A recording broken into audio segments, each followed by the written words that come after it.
আসসালামু আলাইকুম ও রহমাতুল্লাহ। আজ আমরা রসুল সাল্লাল্লাহু আলাইহি ওয়াসাল্লামের ১৫০টি সুন্নত জানব। ভূমিকা বাদ দিয়ে সরাসরি শুরু করছি।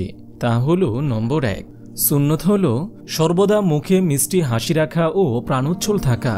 কথা বলার সময় হাসি মুখে কথা বলা ও চরম মুহূর্ত ব্যতীত চেহারায় গোমরা দার্শনিক মেজাজি ভাব না আনা। ইবনে মাজা হাদিস নম্বর ৩৫২। নম্বর ২, সুন্নত হল সর্বদা রাগ দমিয়ে রাখা, রাগী চেহারা গোপন করা ও চরম মুহূর্ত ছাড়া তা কাউকে বুঝতে না দেওয়া। ইবনে মাজা হাদিস নম্বর ৩৫৩। নম্বর ৪, রসুল সাল্লাল্লাহু আলাইহি ওয়াসাল্লাম রাগের সময় দাঁড়িয়ে থাকলে বসে পড়তে, বসে থাকলে শুয়ে পড়তে বলেছেন। তাতেও কাজ না হলে তাকে মাটিতে গড়াগড়ি খেতে কিংবা সাথে সাথে অজু করে নিতে বলেছেন।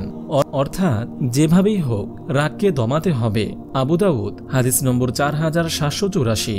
নম্বর ৪, রাস্তা থেকে সমস্যা সৃষ্টিকারী বা বাধাদানকারী কষ্টদায়ক বস্তু যেমন কলার খোসা, ইট পাথর, ময়লা ইত্যাদি সরিয়ে দেওয়া।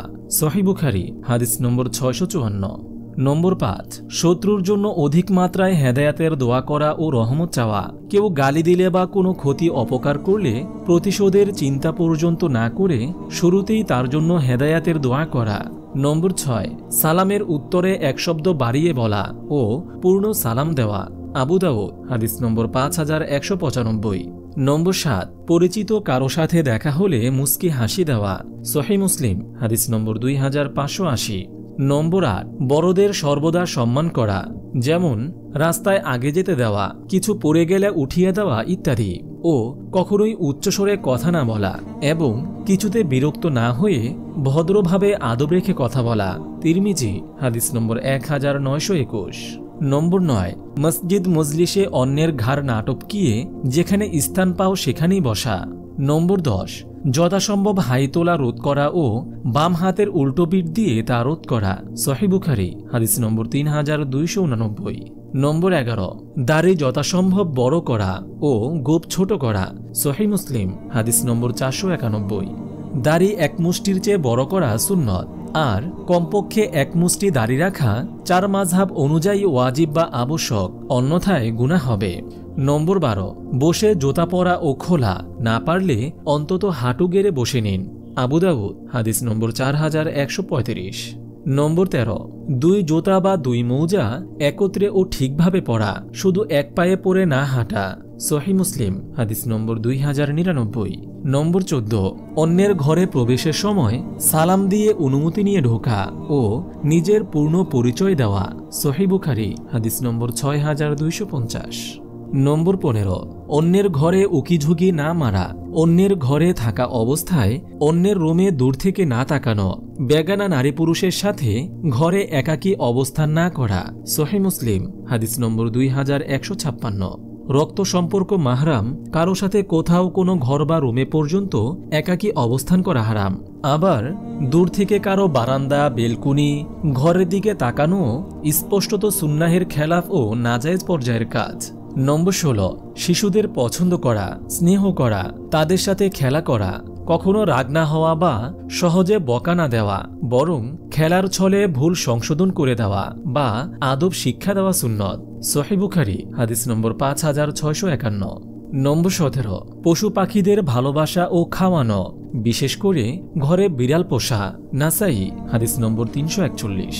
হাদিসে আরও পাওয়া যায়, রসুল সাল্লাল্লাহু আলাইহি ওয়াসাল্লাম খাওয়া শেষে উচ্ছিষ্ট হাড় কাটা পানিতে ফেলতে নিষেধ করেছেন, কেননা তাহলে কুকুর বিড়ালরা তার স্বাদ থেকে বঞ্চিত হবে। নম্বর ১৮, অপরজনকে সাহায্য করা বা তার কোনো প্রয়োজন পূর্ণ করে দেওয়া সুন্নত। তিরমিজি হাদিস নম্বর ১৯৫৬।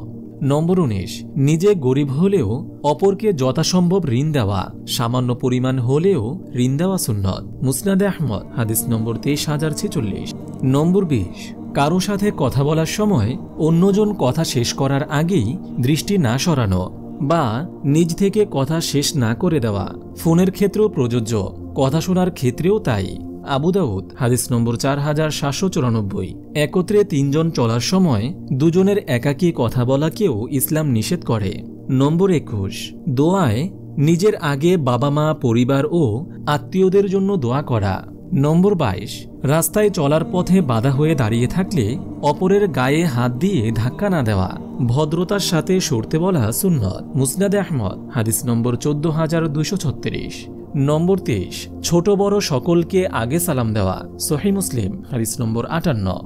নম্বর 24, অসুস্থ লোকদের দেখতে যাওয়া ও অসুস্থের সেবায় নিয়োজিত থাকা, সে শত্রু হলেও। মিশকাত, হাদিস নম্বর 1527। নম্বর 25, সকালে সালাতুল ফজর আদায় করে না ঘুমানো, সূর্যোদয় পর্যন্ত জায়নামাজি থাকা কিংবা বাইরে হাঁটতে চলে যাওয়া, কোরআন তেলাওয়াত, মাসনুন দোয়া পড়া, সুন্নত সম্মত জিকির করা ইত্যাদি। সহিহ মুসলিম, হাদিস নম্বর 660। নম্বর 26, অন্যকে দুর্ভাবনা, সংশয়, ভয়ের কথা বা নেতিবাচক কথা না বলা ও বেশি বেশি অনুপ্রেরণামূলক কথা বলা সুন্নত। হাদিস অনুযায়ী ভালো কথা বলাও সাদকা। মুসনাদে আহমদ, হাদিস নম্বর 28618। নম্বর 27, গরিব দরিদ্রকে খাওয়ানো, সে বিধর্মী হলেও। সহিহ মুসলিম, হাদিস নম্বর 1051। বিপদগ্রস্তকে সান্ত্বনা দেওয়া, সিলসিলাহুস সহিহা, হাদিস নম্বর 3305। সর্বদা অন্যকে সাহায্য করা ও অন্যের দোষ ত্রুটি ভুলের কথা গোপন রাখা। আবু দাউদ, হাদিস নম্বর 4946। নম্বর 28, ঘরের কাজে স্ত্রীকে সাহায্য করা। সহিহ বুখারী, হাদিস নম্বর 676। নম্বর 29, যে কোনো ধরনের অসুস্থতা বা রোগে কোরআন দ্বারা রুকাইয়া করা ও হিজামা করানো এবং শিফা বা রোগমুক্তির উদ্দেশ্যে নির্দিষ্ট সময়ে মধু, কালোজিরা ও দারচিনি খাওয়া সুন্নত। সহিহ বুখারী, হাদিস নম্বর 5496। নম্বর 30, ঘুম থেকে উঠে হাত দিয়ে মুখের ঘুমের আবেশ মুছতে থাকা। সহিহ বুখারী, হাদিস নম্বর 183। নম্বর 31, বেশি বেশি আল্লাহর অনুগ্রহ ও নেয়ামত নিয়ে চিন্তা করা। তাবরানী, হাদিস নম্বর 6319। নম্বর 32, মাঝে মধ্যে খালি পায়ে মাটির ওপর বা ঘাসের ওপর হাঁটা। মুসনাদে আহমদ, হাদিস নম্বর 22969। নম্বর 33, দুই মুসলিম মিলিত হলে মুসাফা করা। তিরমিজি, হাদিস নম্বর 2727। নম্বর 34, চুলের যত্ন নেওয়া ও চুল বড় রাখা।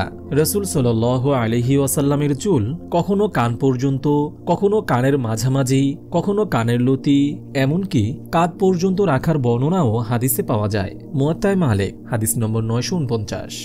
নম্বর 35, চুলে তেল ও সুগন্ধি মাখা, বিশেষত চুলের ফাঁকে। নম্বর 36, নিয়মিত চুল আঁচড়ানো, হয় প্রতিদিন নয়তো একদিন পর পর। নম্বর 37, হাঁটার সময় দৃষ্টি ভূমির দিকে বা নিচের দিকে তাকিয়ে হাঁটা ও নম্রভাবে পদচারণ করা। নম্বর 38, ঘুমের মধ্যে দুঃস্বপ্ন দেখলে বাম দিকে 3 বার থুতু নিক্ষেপের মতো করা, পাশ পরিবর্তন করে শোয়া ও 3 বার আউযু বিল্লাহি মিনাশ শাইতানির রাজিম পড়া। নম্বর 39, ডান হাতের আঙ্গুল দিয়ে তাসবিহ গণনা করা। নম্বর 40, বৃষ্টি পছন্দ করা, বৃষ্টিতে সতর ব্যতি রেখে শরীরের কিছু অংশ উন্মুক্ত করে ভেজানো, হাত দিয়ে ধরা ও গায়ে মাখা, বৃষ্টির সময় হাত তুলে দোয়া করা। আবু দাউদ, হাদিস নম্বর 2540। আজ এই পর্যন্তই। আগামী পর্বগুলোতে আমরা 41 থেকে 150 পর্যন্ত জানব ইনশাআল্লাহ। আপনি যদি এরকম ভিডিও আরও পেতে চান তাহলে এই চ্যানেলটি সাবস্ক্রাইব করে পাশে রাখা বেল আইকনটি অন করে দিন।